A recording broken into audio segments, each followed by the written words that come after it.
Death speaks.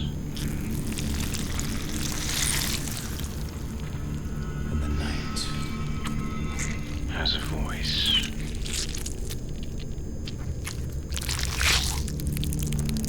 From the slab to your mind's eye. This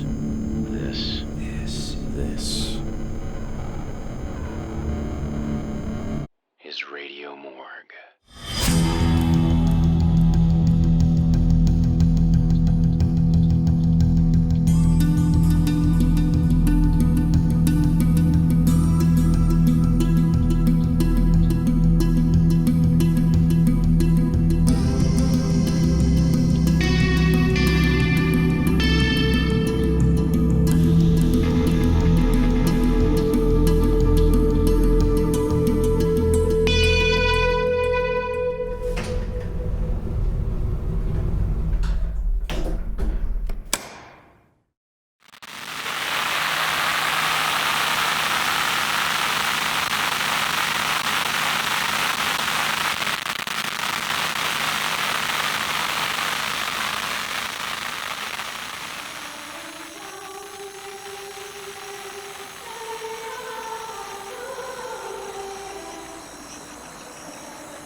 The Starry Crown.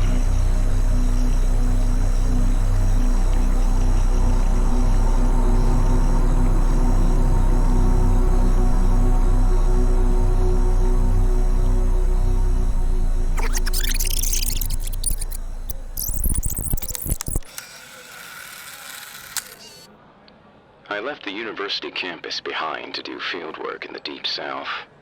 I was studying folk songs from southern states that had neither a time or place of origin nor a known composer. Those old songs that just seemed to rise out of cultural folklore and evangelical mysticism, like steam rising from a swamp. Songs that had been sung for generations by slaves and slave owners, Baptist ministers and backwoods preachers, and whose chords had been strung by banjos and whistled on whiskey jugs. Those songs presented a mystery to me, one that seemed to be known and understood in the Deep South, but eluded myself and others in the halls of academia. In particular, I was seeking the origins of the beautiful ode in which the singer calls for all brothers and sisters, mothers and sinners, to go down to the river to pray. Of most interest was a variation in the lyrics that I could not understand given its Judeo-Christian origins. The use in one line of the term Starry Crown. As I went down to the river to pray, studying about that good old way, and who should wear the starry crown. More modern versions of the hymn use the words thorny crown to reference Christ's crown of thorns during the crucifixion. These lyrics would appear to make the most sense in the context of the song, so the use of starry crown in the older and possibly more genuine versions of the hymn was a puzzle. Secondly, the term presents a question of who should wear the crown. If this were a Christian hymn, that question should never be asked. Christ would wear the thorny crown, and one would presume any crown. So the line presents a second mystery as to why and how someone other than Christ would be picked to wear a starry crown, and for what purpose. I could find no relevant biblical references to a starry crown that made sense in the context of a baptism. Thus, I was left with a mystery as to what its original meaning was and why it had to be changed. The earliest recognized version of the song was published in 1867 by G.H. Allen in his Slave Songs of the United States. But in his personal diary writings, Allen referenced an earlier and heretofore unknown version of the song, recorded on paper by Llewellyn Cobb. Allen wrote that Cobb had mailed him the song in order that he might include it in the slave songs, but that the version was somewhat unbalanced, and he made changes to the music. Cobb had lived in that southern stronghold of South Carolina long before the Reconstruction and interest in slavery subculture developed. I traveled to that state, driving to Evanstown, where Cobb had lived. I found residence in an old plantation home turned into a bed and breakfast, Ashcroft Manor, named after the aristocratic family that built and ran the plantation. It was an effort to immerse myself in the antebellum culture, thinking that perhaps the scenery and living situation would stir my mind to new connections and insights into the era so far removed from modern life. The proprietors, Ted and Mary Wallstone, were an elderly couple who prided themselves on keeping the plantation as close to its original form as possible. "We finally sprung for indoor plumbing in the 80s, Ted told me. "Can't tell you how much business we lost before then because of the outhouses, but I just didn't want to change the structure, putting holes in the walls and everything. To me, it would be like desecrating a church, you know?" I nodded in agreement, but his relation of a slave plantation to a church and the roomy, wistful look in his eyes left me feeling unsettled. I told him of my research project, leaving out the specific mystery of the Starry Crown, but hopeful that he could provide some direction in this unfamiliar place. "Oh, that's a beautiful old hymn," Ted said. "My God, it stays with you, doesn't it?" "It was first written on paper right here in this area," I told him. He reflected a moment. "Doesn't surprise me. Do you remember when you first heard the song?" "As a child, many years ago. Of course, back then most people called it Down to the Valley. Not the good old way." I'd read this previously. There were several names and incarnations. The good old way was the most historically prevalent, which only deepened the mystery. I thought this was relating to a baptism, so it makes sense, going down to the river, like it says in the song. But why would they go down to a valley to pray? He raised his eyebrows at me. "Well, most rivers aren't valleys, city boy." "Of course. Are there still river baptisms here?" "First Sunday every month," he said proudly. "Where are they held? I'd like to witness one." "Well, the Green River is where most congregations go, but there's lots of other creeks and rivers around here too. And plenty of smaller congregations that use them for their own services, so could be anywhere. But the Green River is probably the best bet." I thanked Ted for his time and hospitality.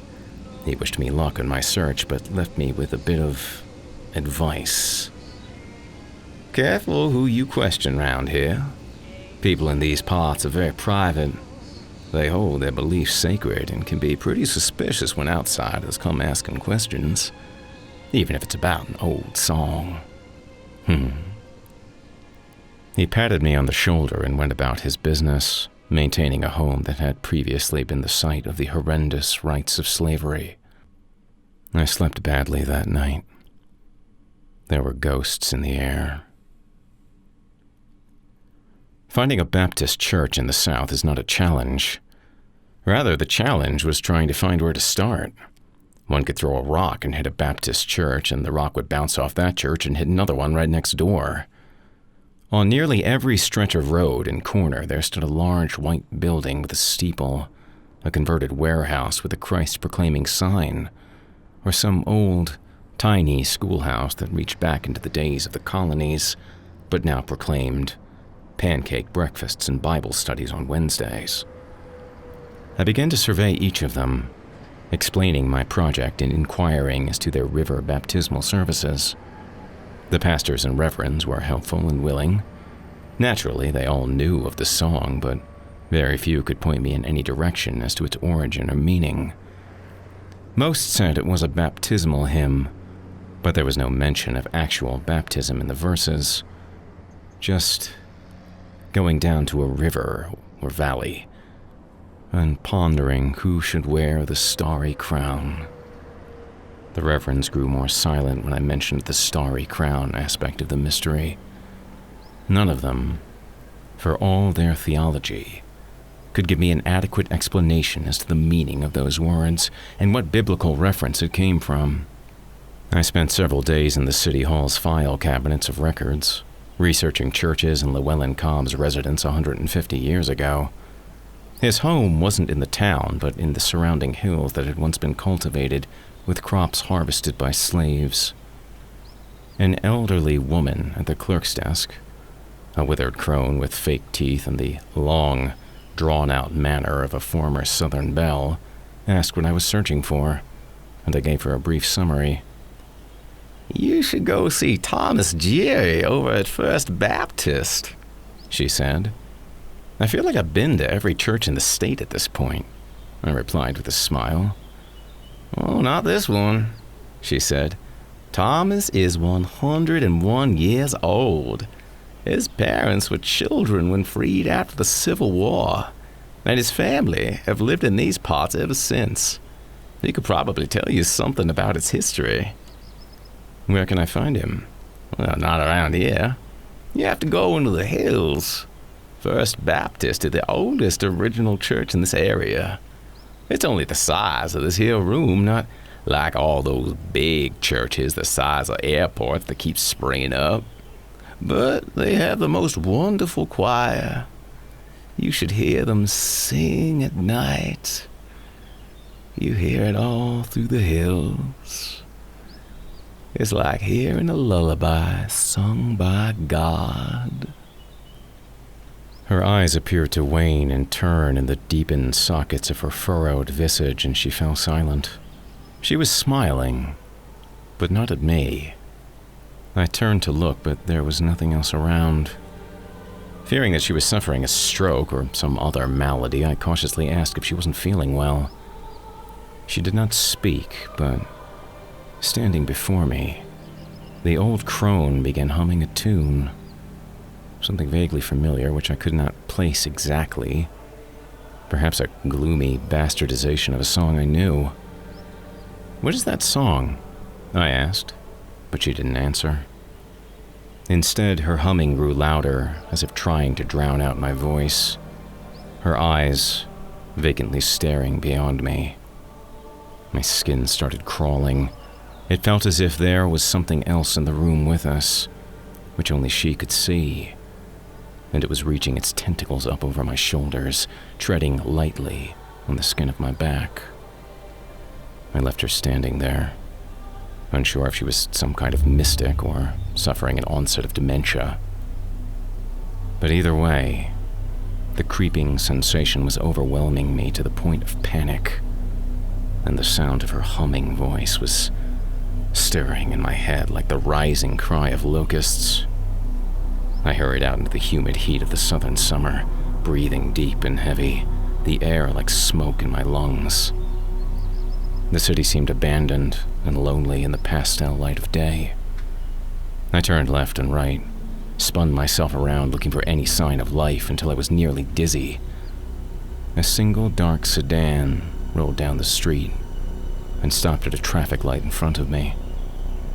I could see my features in the tinted windows, distorted and twisted into some kind of monstrous being. The window rolled down, and a wizened-faced scowled at me from the back seat. His face seemed abnormally long and cut with deep lines of folded flesh. His staring eyes were hazy with cataracts. A pungent smell wafted from the opened window, and I stumbled away from the car. The old man continued to stare at me as the darkened window rolled back up and the sedan pulled away from the sidewalk. I was disoriented and exhausted, and the feeling from the Hall of Records stayed with me into the evening as I retreated back to the bed and breakfast. Ashcroft Manor was filled to capacity. Elderly men and women mingled in dining rooms. They spilled out into the back patio, which looked out on a field of grass and dark trees in the distance. I figured them for tourists, but they all seemed so familiar with Ted and Mary. The proprietors mingled with the guests like old friends that hadn't seen each other in an age. They were all finely dressed, glasses of wine in their hands, laughing and murmuring in the deepening dusk. The kaleidoscope of my delirium continued. The room seemed to spin. Ted placed a hand on my shoulder and I told him that I thought I had too much sun. The other guests turned to stare at me, light glinting off pearl necklaces and dangling bracelets. I saw a dress made of stars. It hung loose and breezy from shoulders of skin tanned like leather. Beautiful music poured into my mind. Ted escorted me to my room.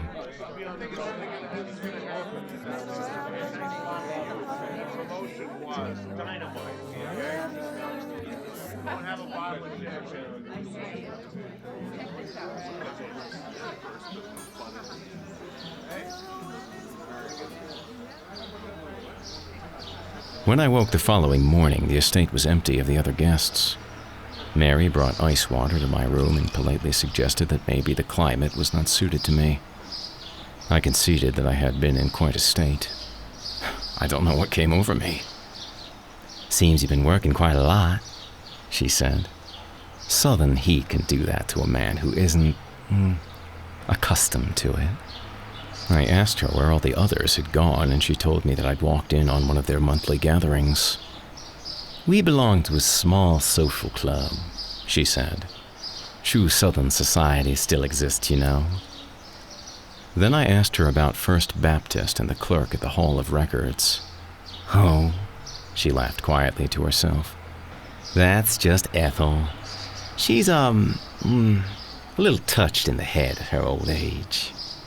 I spent the morning in my room on my laptop, searching for the First Baptist Church, but could find nothing. Based on Ethel's description, I wouldn't have been surprised if it were abandoned and left to rot in the hills. Instead, I located Llewellyn Cobb's home, considered a minor historical site and maintained by a small-town historical society. It also had recently been the site of a murder investigation. The body of a young black male was found in the house several months post-mortem by some hikers. The investigation was pending, and despite this turn of events in my research, I decided I should still visit Walker's house. I followed the GPS map in my rental car out into the hills beyond Evanstown, amongst winding roads, deep bluffs, shadows, and liquid light. Everywhere were creeks and rivers. The GPS became useless as the roads turned to dirt pathways. My rented Grand Am scraped its side view mirrors against the thickening underbrush. I was forced to stop the car and continue on foot, finding a small sign pointing toward a historical site. Cobb's ancient cabin appeared as it manifested by magic from the underbrush. The forest had started to reclaim it, and any historical society that claimed to care for the property was severely negligent. The old southern shack listed to one side and brambles covered its eastern wall. The front entrance was cordoned off by yellow police tape, much of which had come unmoored and snaked through the underbrush. I climbed onto the front porch and passed through the entrance, noting a plaque that gave a brief biography of Llewellyn Cobb, a largely forgotten artist and composer. Inside was dank and dark and haunted with the smell of old meat. There was a pot-bellied stove in the living room, remnants of furniture and sleeping arrangements on the floor, an old mattress stained with blood and putrescence and tattered blankets. I made my way through each room, trying to envision the life that Cobb had within these walled confines with only candlelight keeping the darkness at bay, and the freezing winters huddled by the stove, fears of illness and crop shortages, loneliness to the point of insanity in the bramble forest of the South Carolina mountains. I tried to picture him running the hymns from his book over and over in his mind as he scratched out the notes onto paper. And who should wear the Starry Crown? In a small anteroom near the back of the homestead, there was a writing desk beside a single-paned glass window that looked out on the forest hillside sloping away from the house.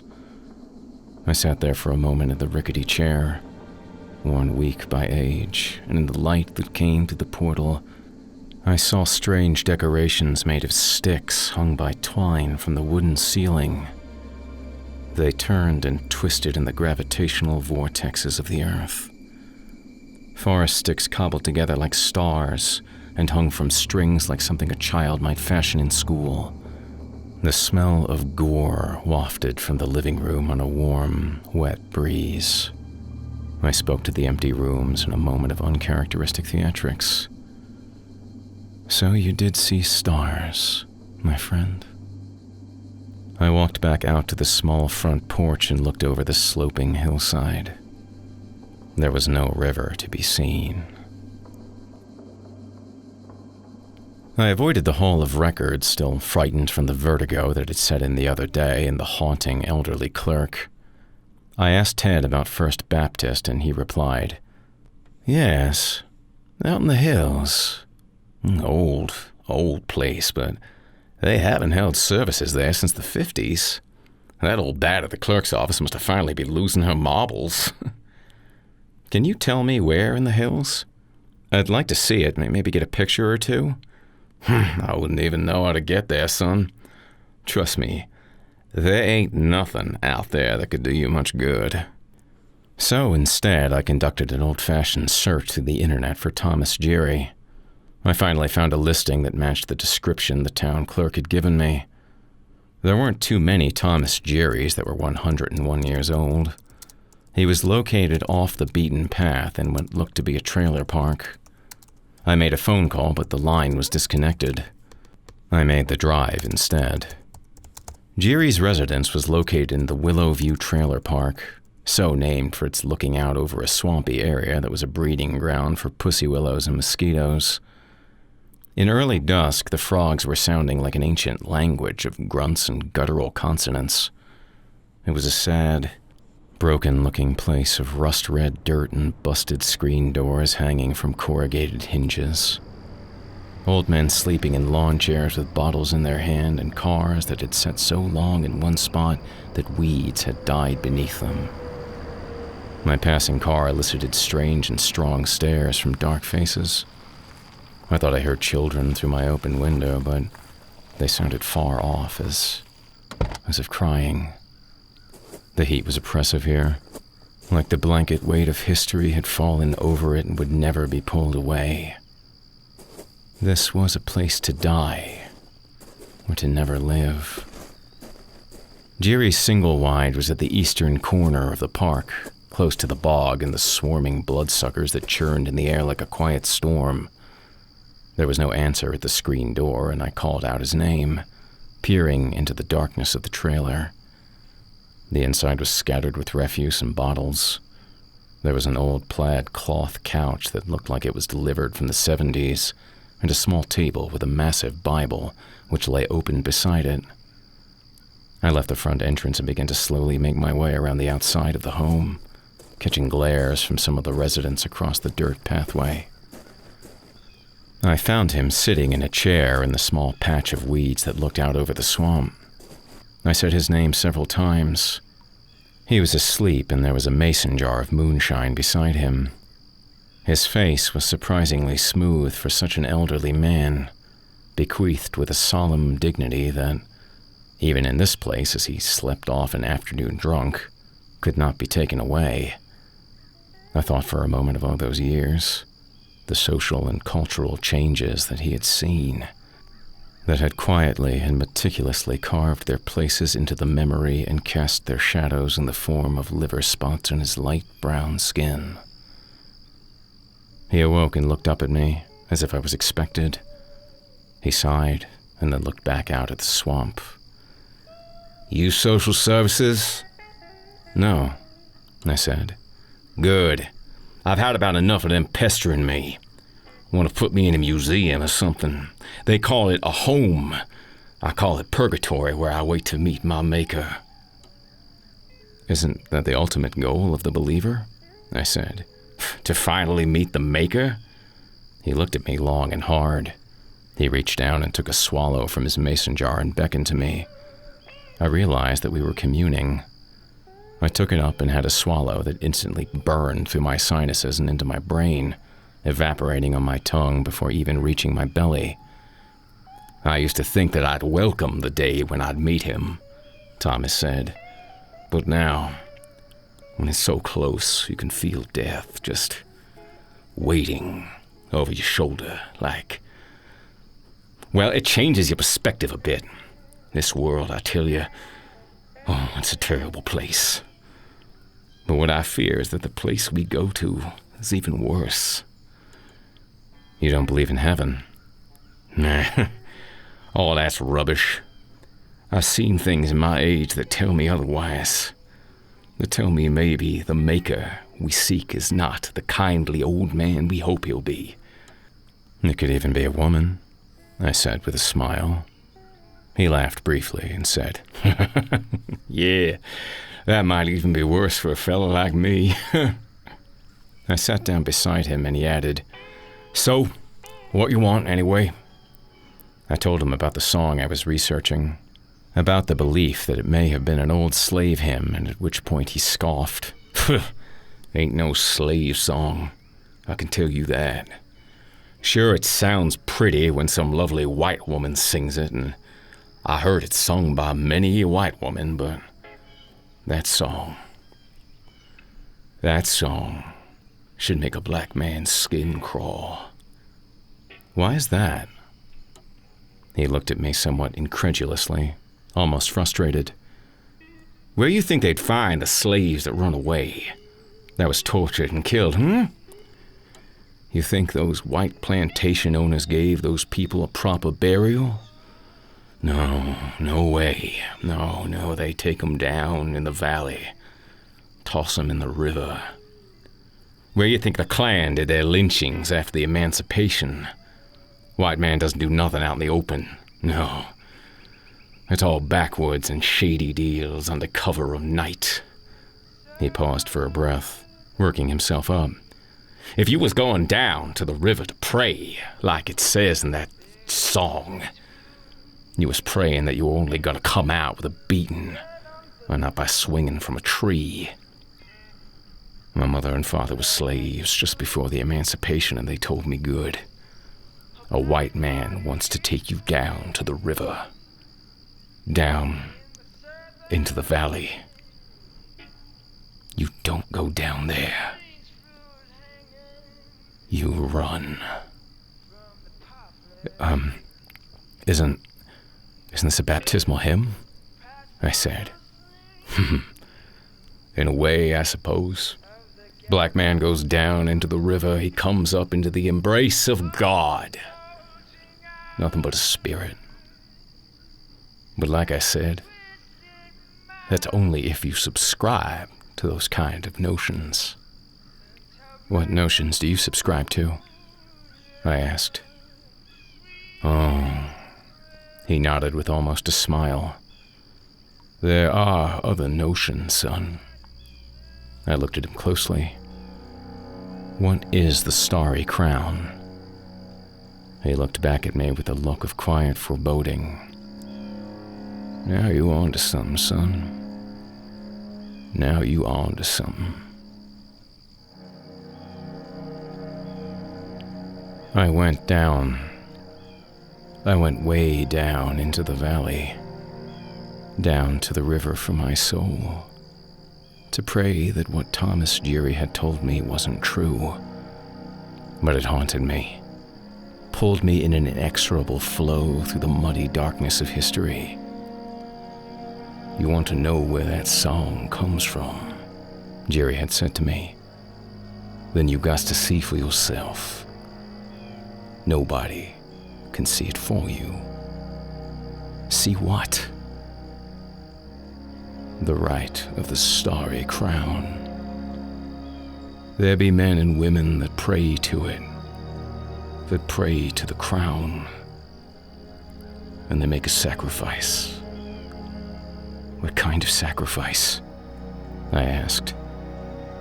The same kind that's made every day across this country. The same that you read about on page 10 of the paper. You look at the lost black kids in this country, you look at them and you'll see the crown. All souls gone to their resting place up in the sky. What good old way you think they're singing about anyway? The song done come after the Civil War. Use your college-educated brain, son. It couldn't be, though. It seemed impossible, so into the valley I went, stepping another foot in the rich loam of the South Carolina River Valley. The land was flat, the earth black with tall, ghostly trees that shot straight up into the abysmal night. It was dried floodland, devoid of underbrush that got swept away in the spring when the river would overflow its banks and send it all downstream. Overhead was a full moon, and its ghastly light reflected on the white bark of the trees. Up above, standing guard over this sacrilegious land, I found the old First Baptist Church, tiny, rotted and being pulled down to the earth by ropes of kudzu vines. It was barely visible in the full light of day. Once that church was gone, Jerry had said, it was free reign for the Starry Crown again. They wanted their sacred ground back and they got it. Land deals, real estate prices, offers of big, brand new churches down in the town proper. It wasn't the congregation's fault. No one knew. No one remembered. Except you, I'd said. Except me. I warned him. But I'm just an old fool, see? The congregation took a deal from a brand new church down in Evanstown, and the realty company took hold of First Baptist lands more than 12 years ago. What are they doing with the land? Well, that's what you want to find out, isn't it? He looked out at the swamp and took a sip from his jar of white lightning. They haven't come for me yet, he'd said. They just letting time run her course. Nobody believes an old fool anyhow. After my visit with Jerry, I'd returned to the town hall of records and looked up the land purchase for First Baptist Church. The crone was gone that day. In her place were fat and friendly clerks with teased-out hair and big, white, Jesus-loving smiles. They showed me to the proper files, and I dove in for some tedious reading. First Baptist was purchased by Old Pride Realty in 2002 for an extravagant amount of money, plus the building of a new Baptist church in Evanstown. Just as Jerry had said, Old Pride Realty was actually a collection of real estate agents, owners, and attorneys throughout the state that pooled their resources to purchase land and historical sites considered part of the antebellum South's heritage. They owned and operated estates and manors, plantation homes, and historical sites clear across the South from Illinois to Florida and west to Arkansas. It was a new confederacy, a quiet civil war, and Old Pride Realty was buying back the South in one of the largest private land grabs since the Homestead Act. Down in the valley, standing before the moonlit First Baptist Church, I thought again of what I'd read.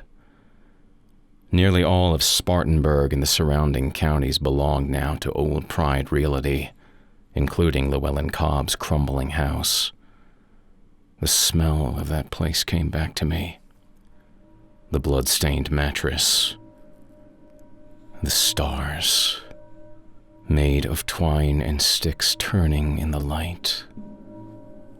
The First Baptist Church, the first black church that had been erected after the Emancipation, and the adjacent river valley seemed to move around me, to spin in the ghost light of southern high summer night.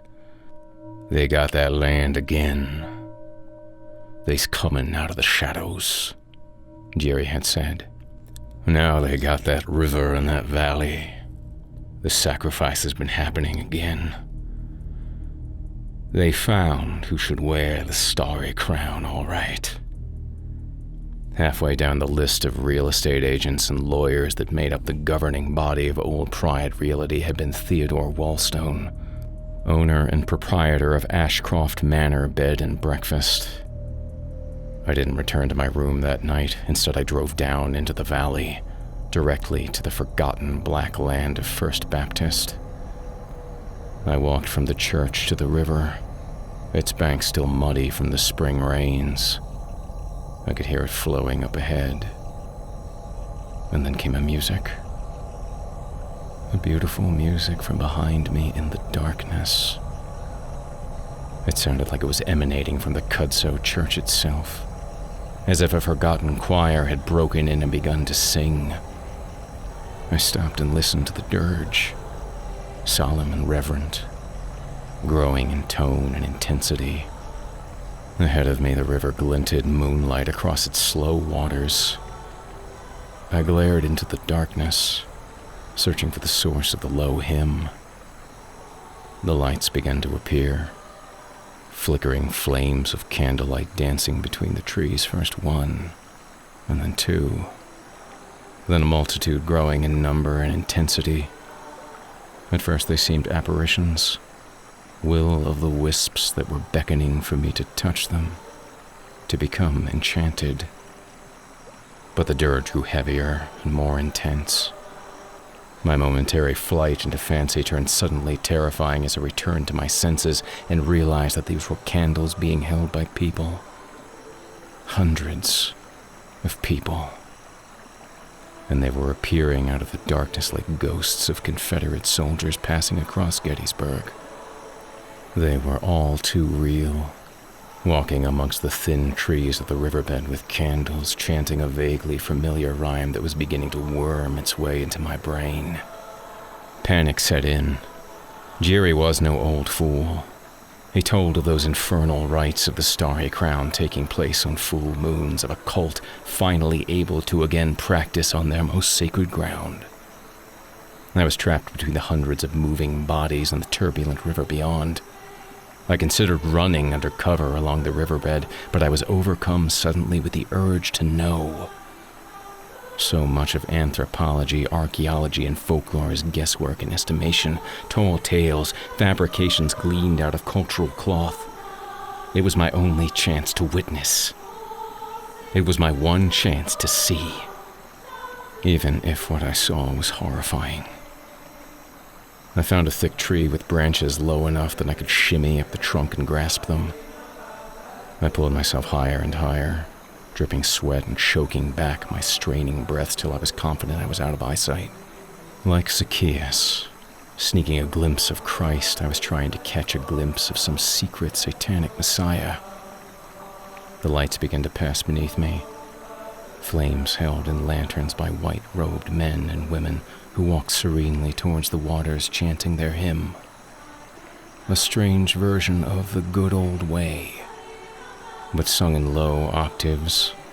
The rhythm and meter changed so that the soul of the song transformed from a quiet, heartfelt prayer to a dark, unrelenting march. My first thought was that this was some kind of Ku Klux Klan rally, but this was so different, so much more reverent, quiet, and insidious. It wasn't the hooded backwoods abortions that light fires to crosses and wave flags, croaking protests in bad English. This was organized, religious. Its darkness contained a certain beauty and ancient depth that even modern Christianity had difficulty recreating. I could make faces out in the glow of the candlelight. They were pale and serene, well cared for, bright, and clean.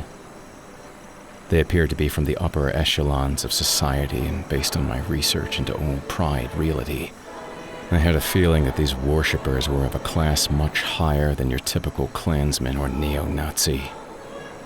The number of robed men and women still continued to swell, a sea of glowing candles that spread out beneath me, stretching to the river's edge. They deftly raised their voices to some dark god that I did not know, growing louder and louder as one in resonant chant until suddenly stopping as if a switch had been thrown. Everything along that river had turned silent. There appeared a figure on the river's other side, seemingly clothed with light. He stepped out from the trees, glowing with a luminescence that radiated from his robe like a lunar aura. He was adorned with a great crown upon his head that reached many, many fingers up to the starry sky. The gathered crowd stood silent and unmoved, but below me in the mud and patches of river grass, terrified small animals scurried away. Then, the radiant creature came, gliding across the surface of the river without ever setting foot in the water. And he was tall, much taller than anyone there. The stars on his crown glowed with a pulsing brilliance, and though his face resembled a human's, it were as if it were carved into an old oak tree, some product of psychological pareidolia rather than the face of flesh and bone. The creature's mouth opened long and wide, and was hollow with darkness while he remained suspended in the air inches above the muddy bank. The crowd met him with bowed heads and silent reverence. And then there was a boy, a black boy, who was brought to the front of the horrid congregation by a man in a robe. I recognized the old wizened visage as he led the boy before the creature with the starry crown. I had seen his face before, in my delirium outside the town's hall of records, glaring at me from the back seat of a dark sedan.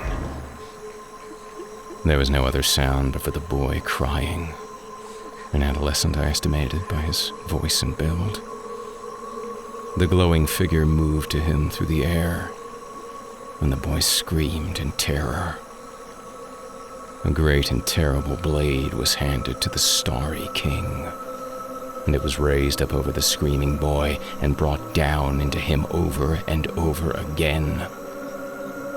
The boy's body was dumped in the river, baptized like Jerry had told me, where no one would see his blood in a river of black. The sun was rising over the eastern mountains when I was finally able to come down from my tree and make my way to the car. On the hood was placed a single lantern. Its candle burned down to a nub. A warning. I snuck into my room at Ashcroft Manor. I gathered my computer with all my work, dumped my clothes into my suitcase, and made my way back down the stairs. "You heading out already?"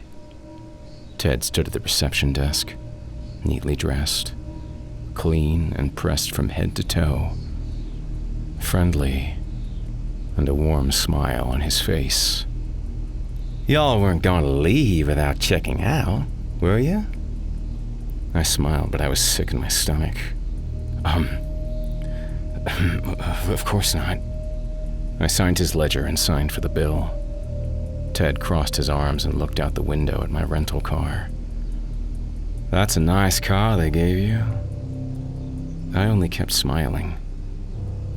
"Should get you back to New York without a hitch," he said.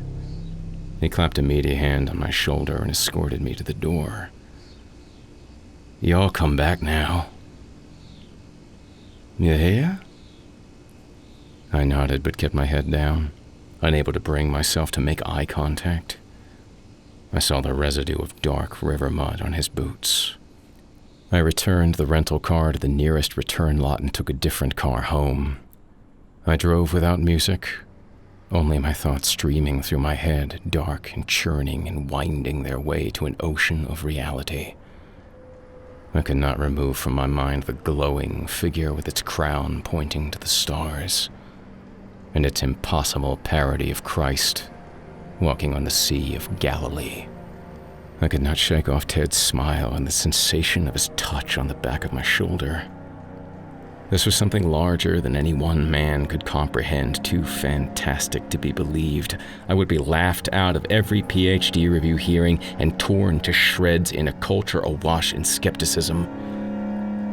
My story would be discarded as either the rantings of a lunatic or lies by an attention-seeking folklorist in an age of racial strife.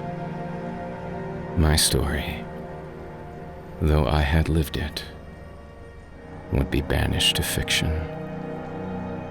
Those people had my address, my phone number, my email, even my credit card number. But they didn't need to kill me. If I spoke, I'd be relegated to the swampy backwaters of society like old Thomas Jerry, a man to be laughed at and ridiculed, left to die in a trailer park. I did not stop. I did not sleep. I drove through the night till I reached the safety of my apartment. I sat down and erased my dissertation, and in the darkness began a new work that would surely be called fiction by all those who could not and would not ever see. I left the university campus behind to do field work in the Deep South.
Thank you for listening to The Starry Crown by Marc E. Fitch.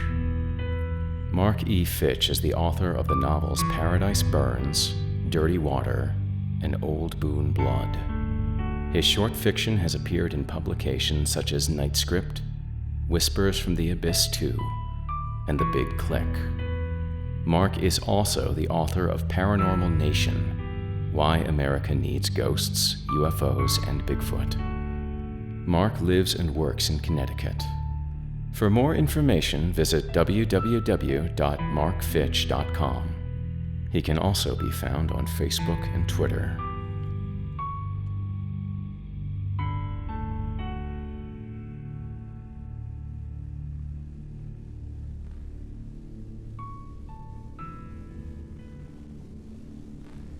Thank you for visiting me tonight at the Radio Morgue. Return now to the safety of the daylight. But remember, as you lie alone in the dark, unable to close your eyes, just keep telling yourself,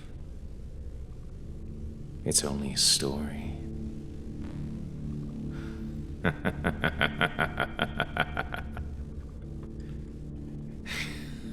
ha ha.